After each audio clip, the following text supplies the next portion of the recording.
অস্ট্রিয়ায় জন্ম নেওয়া এই মহিষীর শৈশব ও কৈশোর কাটে ইংল্যান্ডে এবং 1945 সালে ব্রিটিশ ভারতের প্রভাবশালী রাজনীতিবিদ স্যার ফিরোজ খান নুনের সাথে তার বিয়ে হয়। বিয়ের পর তিনি ইসলাম ধর্ম গ্রহণ করেন এবং তার নতুন নামকরণ করা হয় বিকাল-উন-নিসা বা লেডি নুন। তার নামের আভিধানিক অর্থ হল নারীদের শ্রেষ্ঠত্ব বা নারীদের গর্ব, যা তার সমগ্র জীবনের কর্মযোগের সাথে গভীরভাবে মিলে যায়। রাজনৈতিক ও সামাজিক অবদান।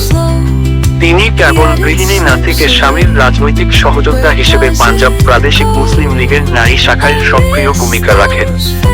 1947 সালের সিভিল ডিসোবিডিয়েন্স মুভমেন্টে সরাসরি রাজপথে নেমে নেতৃত্ব দেওয়ার কারণে তাকে 3 বার কারাবরণ করতে হয়েছিল।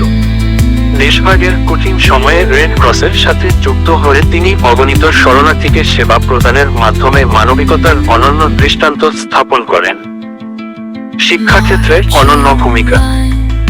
স্বামী পূর্ব বাংলার গভর্নর হিসেবে ঢাকায় আসার পর মেয়েদের আধুনিক শিক্ষার অভাব অনুভব করে 1952 সালের 14 জানুয়ারি তিনি একটি শিক্ষা প্রতিষ্ঠানের ভিত্তি স্থাপন করেন।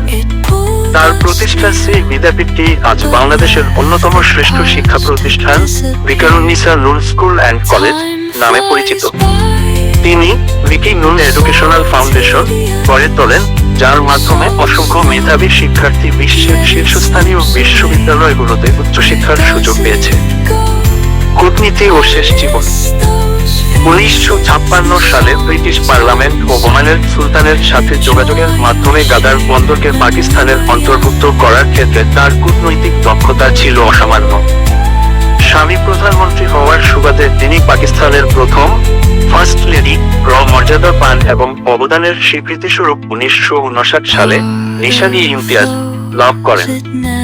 2000 সালের 16 জানুয়ারি তিনি মৃত্যুবরণ করলেও তার লেখা আত্মজীবনী ফর মেমোরি এবং তার প্রতিষ্ঠা শিক্ষা প্রতিষ্ঠান তাকে চিরস্মরণীয় করে রেখেছে।